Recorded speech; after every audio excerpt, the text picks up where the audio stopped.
আজকের ভিডিওটা শুরু করলাম রাস্তা থেকে। দেখতেই পাচ্ছ কত রোদ। তখন বেলা ছিল 3:30 মতন। তো হঠাৎ করেই আমরা একটু বেরিয়ে পড়েছি আজকে বাবার বাড়ি যাব বলে।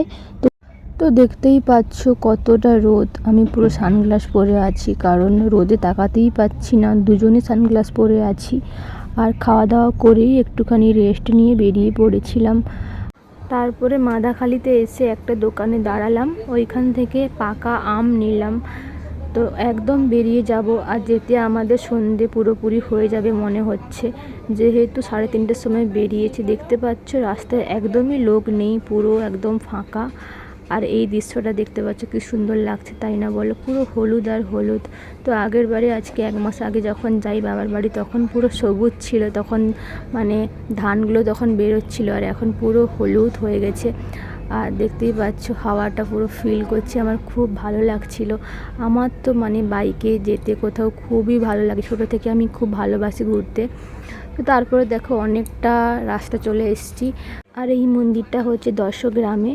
যেহেতু সন্ধে হয়নি, তো তোমাদের দাদাভাইকে বললাম একটু চলো ভেতরে যাই। মন্দিরের ভেতরে তো মানে এখন লক চাবিতালা লাগানো আছে। মন্দিরের বাইরটাতে সিঁড়ির কাছে আমি কটা বললাম চলো ভিডিও বানাবো। তো এই মন্দিরটা আমার খুবই ভালো লাগে। দেখতেই পাচ্ছ মন্দিরটা কত বড়। আর এখানে হচ্ছে মা কালী মা আছে।